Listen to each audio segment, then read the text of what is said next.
ça y est, il y a le trailer de la Switch 2 qui est sorti et c'est trop cool. Et j'ai envie d'en parler. Et je me suis dit, vas-y, on va faire une vidéo YouTube. Je sais pas si je ferai beaucoup de vidéos avec ce format-là parce que c'est la première fois que j'essaye. Je me dis, justement, que l'annonce d'une nouvelle console Nintendo, ça arrive pas tous les jours et que du coup, c'est une bonne occasion d'essayer un nouveau format comme ça. Donc on teste. Voilà, ma réaction à l'annonce de la Switch 2, c'est que ça a l'air d'être exactement ce que je voulais. Et ça c'est cool. Donc moi ce que je voulais, c'était le même concept de pouvoir switcher. Ok, je pense que Nintendo, avec l'idée d'avoir une console qui est portable et une console de salon en même temps, je pense que c'est impossible de toper cette idée-là. Si la moindre console qui produise après n'a pas cette fonctionnalité de pouvoir être juste enlevé du dock et embarqué et tu peux continuer à jouer, je pense sincèrement qu'on aura perdu un truc. Ce sera la même gravité que quand on a perdu les prises jack dans les téléphones portables. L'humanité reviendra en arrière ce jour-là. Et donc je suis très très contente qu'ils aient gardé la clé de voûte du concept de la Switch. On savait pas qu'on en avait besoin jusqu'à ce qu'on l'ait et qu'on veuille pas s'en séparer. Alors la première chose qu'on voit dans le trailer, c'est le fait qu'elle est plus grande que la Switch. C'est cool parce qu'il y a une animation, du coup on passe de la Switch 1 à la Switch 2 et on voit assez bien la différence de proportion. Malheureusement le trailer entier est en image de synthèse, hein, c'est un modèle 3D qu'ils ont fait tourner dans tous les sens. Ça n'est pas quelqu'un qui lançait sa Switch en l'air et qui filmait. Je trouve ça un peu dommage qu'il n'y ait pas d'humain dans cette vidéo parce que bah du coup notamment des gens qui manipulent la Switch 2 avec leurs mains, on aurait vachement mieux pu se rendre compte vraiment des proportions. Mais bon, comment on peut comparer avec la Switch 1? Je pense qu'on peut quand même se rendre compte, elle a pas l'air énorme par rapport à la Switch 1, mais elle est plus grande. Et je pense en hauteur elle doit être à peu près 2 cm de plus. Et en vrai, pour quelqu'un qui a des petites mains comme moi, c'est peut-être ce qui va faire la différence entre le fait que la Switch 1 était très confortable pour moi et que la Switch 2 va peut-être pas l'être. Donc j'avoue que ça m'inquiète un petit peu. J'attends de l'avoir dans les mains pour vraiment me faire un avis définitif, mais je sais qu'il y avait énormément de gens qui se plaignaient que les manettes de Switch étaient trop petites. Mes mains à moi, elles sont minuscules. Donc j'avoue que c'était la taille parfaite et que je vais avoir du mal à me réhabituer à des plus grosses manettes. Mais bon, on verra bien comment ça sortira. Petit détail, je crois qu'il n'y a pas beaucoup de gens qui ont remarqué, il y a le port USB-C en dessous de la console. Ça c'est normal parce que c'est le port qui relie au dock comme sur la Switch 1. Et je me demande du coup si par hasard la Switch 2 serait pas compatible avec les docks de la Switch 1. Ça, ce serait trop bien parce que, franchement, le dock de la Switch 2 avec les bords arrondis là, je crois que je l'aime pas trop. Je crois que je l'aime pas trop. Et le logo, de manière générale, de la Switch 2, c'est pas... il est pas fou. Mais en plus de ça, il a pas de couleur de base. C'est comme le dock de base de la première Switch, celle qui avait pas de collection particulière. Ouais, il est juste noir. Et moi, je suis pas fan de ça. J'enregistre la vidéo là avec le dock de la Switch Animal Crossing juste en face de moi, parce qu'il est juste en dessous de mon écran de PC. Et franchement, si j'en ai pas un au moins aussi joli que ça, j'avoue que je serais un peu verte de devoir remplacer mon dock Animal Crossing avec un dock au gris foncé noir comme ça là, que je trouve pas joli. Donc j'espère très fort que les docks n'ont pas changé. Je vois pas qu'est-ce qu'ils auraient pu rajouter au dock de la Switch 2 pour qu'il soit particulièrement différent de celui de la Switch 1, mais peut-être, hein, on n'a pas vu l'intérieur du dock, donc à voir, à voir. Le truc intéressant avec ce qu'il y a sur les côtés du coup en haut et en bas de la Switch, et surtout en haut, c'est que en plus d'y avoir du coup la prise jack, il y a les boutons pour le volume, il y a le trou pour la cartouche et tout, il y a un autre port USB-C, un deuxième du coup, donc il y en a un en haut et un en bas. Et ce port USB-C, je me dis que ça peut être utilisé pour plein de choses, ça peut être utilisé pour des casques, ça pourrait être utilisé pour brancher un clavier. Et ça, ce serait un banger en vrai comme idée parce que ça ouvrirait la possibilité à plein de jeux de s'en servir. Et je me demande aussi si ça serait pas utilisé par exemple par certains accessoires ou des choses comme ça. Ça ouvre des possibilités en tout cas d'avoir comme ça ce deuxième port sur la console elle-même et pas sur le dock. L'autre chose qui me fait penser... En fait, il y a pas mal d'arguments pour ça, qui me fait penser que ça serait pas con de brancher un clavier dedans. C'est parce que dans le trailer, on voit clairement les Joy-Con glisser sur la table, comme si c'était des souris. Et dans tous les leaks qu'il y a eu, on n'a pas eu la confirmation complète de Nintendo, mais visuellement même on voit un trou en fait sur la tranche du Joy-Con, là, à l'endroit, juste à côté de l'endroit où il y a là où ça va se connecter quand ça se branche à la Switch, il y a un trou qui serait potentiellement un capteur comme les capteurs sous les souris. Ça franchement, l'idée de base d'utiliser un Joy-Con comme une souris, au départ ça paraît pas très convaincant, mais quand on regarde les autres aspects du Joy-Con, il y a la touche LR qui redescend énormément sur le côté du Joy-Con, ce qui fait que si jamais on le place comme ça en position de souris, on peut beaucoup mieux accéder à ce bouton là que si on compare au design du Joy-Con actuel. Sur le Joy-Con actuel, il y a une démarcation en fait entre le bouton R et le bouton ZR. Il n'y a pas de démarcation entre les deux sur le Joy-Con de la Switch 2, ce qui ferait que ça pourrait vachement mieux marcher comme étant un clic droit. Et franchement, j'étais pas convaincue du truc jusqu'à ce que je prenne un Joy-Con dans ma main directement. Là actuellement je vous parle avec mon Joy-Con dans la main, que je suis en train de glisser sur mon tapis de souris comme une souris, et franchement ça le fait, hein. On imagine que les boutons sont un tout petit peu disposés différemment. Franchement, ça se fait bien.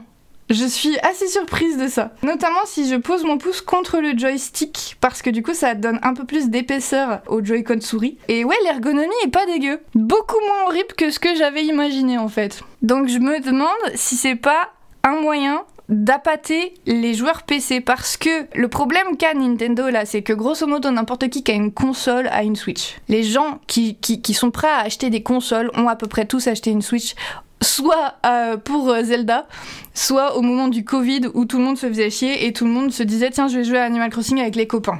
Je pense qu'il y aura exactement le même problème finalement que les gens qui avaient la DS qui n'ont pas acheté de 3DS, parce que les chiffres de vente de la 3DS étaient catastrophiques au départ. Le fait que Nintendo ait sorti la DS puis la 3DS puis la 2DS dans cet ordre-là est encore un mystère. Et la Wii a eu le même problème. Il y a eu la Wii U, c'est tous le beans que ça a été la Wii U.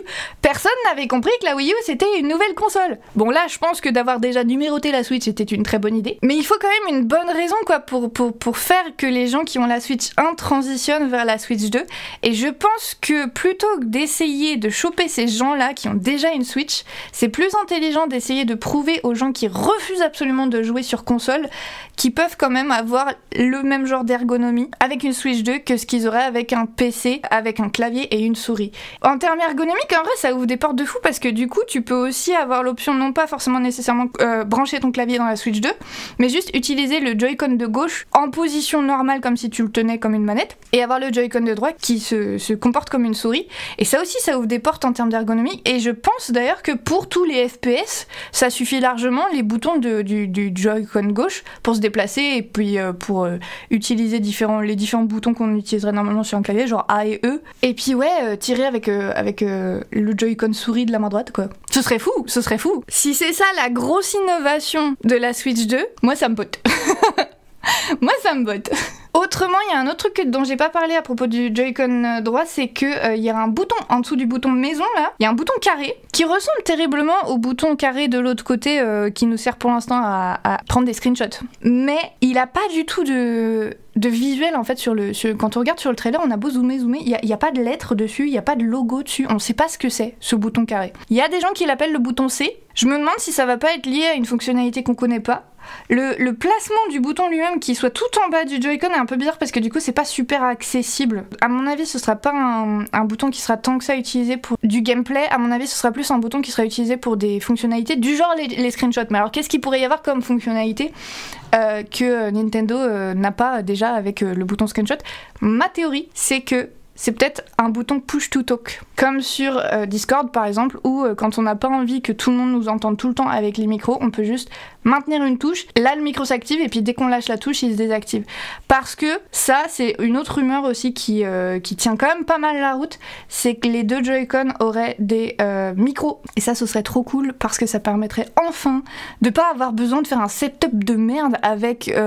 Alors la solution officielle là actuellement pour pouvoir parler en même temps que tu joues à des jeux, c'est d'utiliser une appli sur ton portable, genre l'appli officielle Nintendo machin. Et puis sinon t'es obligé d'utiliser des applis qui sont pas Nintendo, du genre Discord et tout. Donc avoir une solution directement dans la console pour les micros, ce serait trop cool. Voilà, c'est ma théorie, voilà, Je l'ai entendu nulle part, c'est mon idée. Peut-être que c'est du push to talk. On verra si j'ai raison. Du coup, en avril, parce que c'est début avril, ils ont mis la date du 2 avril, le prochain Nintendo Direct où ça dévoilera des jeux Switch 2. Peut-être qu'il y aura un Nintendo Direct d'ici là pour des jeux Switch 1. Il y a des gens qui disent février, mais bon, les rumeurs sur la date des Nintendo Direct, franchement, on ne sait jamais, elles sont jamais correctes. Donc on sait pas. Ça se trouve, on n'aura aucune news d'ici avril. Ça m'étonnerait qu'on n'entende pas parler quand même. Juste un tout petit peu. Juste avec des leaks au moins. Mais ouais, c'est dans longtemps. C'est dans longtemps. C'est dans 2 mois et demi en fait. Non, attends. 1 mois et demi. 1 mois et demi. Non, 2 mois et demi. Je suis mauvaise en calcul. Oui, c'est loin. Et tout ce qu'on sait pour l'instant en termes de jeu, c'est qu'on va avoir Mario Kart. Visiblement, avec les quelques images qu'ils ont mis dans le trailer, ça va être Mario Kart tout nouveau, tout neuf. Parce que c'est Mario Kart 9. Pardon. Il y a l'air d'y avoir 24 joueurs, parce que la piste, il y a 24 points de départ. Il y a aussi l'air d'y avoir, de manière générale, quand on compte tous les petits bonhommes, si on prend le temps de le faire, il y a plus de bonhommes que 12, je crois. Et surtout, ça a l'air d'être des nouveaux modèles. Si on compare un petit peu les proportions des modèles qu'il y a dans Mario Kart 8, ce ne sont pas les mêmes, ils ont été refaits. Et les pistes sont aussi vachement larges comparées à Mario Kart 8, ce qui prouverait en quelque sorte le fait qu'il y aura plus de joueurs. Je pense que dans tous les cas, on dépassera le nombre de joueurs actuels en même temps, parce que c'est ça qui rend Mario Kart marrant quoi. Pour être un jeu de launch pour la Switch 2, je pense qu'il faut une vraie nouveauté et pas juste Mario Kart 8 pour la 3e console d'affilée. On serait un peu pas très impressionné, je pense. Et il y a déjà des gens qui sont pas très impressionnés par la Switch 2. Nintendo a perdu de la valeur en bourse en fait depuis qu'il a annoncé ça. Je pense que les gens s'attendaient à un truc révolutionnaire et que non, c'est pas un truc révolutionnaire, c'est juste la Switch 2. On savait tous que ça allait être la Switch 2. Donc la Switch, mais numéro 2 quoi. Oui, non, c'est pas révolutionnaire, ça réinvente pas la roue. Et tant mieux, parce que la roue, elle roulait très très bien. On était content avec la Switch 1. La Switch 1 est une quasi-perfection en matière de console, si ce n'est sa solidité. Hein. On a tous eu des problèmes de drift avec nos joysticks. Vu la tronche des nouveaux joysticks et vu l'emphase qu'ils ont mis dans le trailer pour comment ça tourne bien là, j'ose espérer que ça veut dire que ce sera vachement plus solide. Il y a un petit détail qui me plaît bien d'ailleurs avec ces joysticks, c'est le fait que le dessous du joystick n'est pas renfoncé dans la manette, contrairement aux Joy-Con actuels. Parce que les Joy-Con actuels, ils amassent une quantité de poussière astronomique et je pense que ça n'aide pas pour le faire bien fonctionner. Je pense que Nintendo, sa priorité, ça a été de faire en sorte qu'il n'ait pas à faire autant de services après-vente avec la Switch 2 qu'il a eu à faire avec la Switch 1. Si jamais il y a encore des problèmes de réparation à faire, franchement, c'est que c'est des gros blaireaux. Mais bon, je crois en Nintendo et je ne pense pas que ce soit des gros blaireaux. On y croit. On aura des Joy-Con qui sont solides, qu'on n'aura pas besoin d'en racheter. J'en ai acheté combien de paires en tout? J'en ai 8, ouais. Donc j'ai 4 paires. 4 paires pour 2 consoles, ça n'a aucun sens. Peut-être c'est la fin de ça. Peut-être c'est la fin de ça. On y croit. On y croit. Et je pense le dernier truc que j'ai à dire à chaud comme ça, c'est que par contre, il y a un truc que je trouve vraiment dommage. C'est que les couleurs, elles sont cachées. Genre si tu regardes la Switch de bien de face, tu vas pas avoir la couleur qui est cachée en dessous le joystick, tu vas pas avoir du coup la couleur qui est dans la partie qui s'enclenche dans la Switch. La totalité de la Switch de base est noire et ça je trouve ça vraiment dommage. Après c'est pas si grave que ça parce que je suis sûre qu'ils sortiront des éditions limitées ou des éditions spéciales machin avec les bundles et tout, comme ils avaient sorti par exemple la Switch rouge avec Mario Kart. Ils avaient fait évidemment la Switch Animal Crossing, il y avait les Switch Zelda, il y avait plein de possibilités. Il y avait les Joy-Con assortis à Splatoon 2, Splatoon 3 aussi. Ils ont fait plein d'éditions de Switch différentes et je connais pas mal de gens qui au final ont plusieurs Switch parce que les éditions spéciales des Switch étaient si jolies. J'en fais partie. Je suis une couillonne comme ça. Je pense que je vais pas me jeter sur la Switch 2, sauf s'il y a un jeu incroyable au launch, mais je pense pas que au launch il y aurait un jeu qui me plairait tant que ça.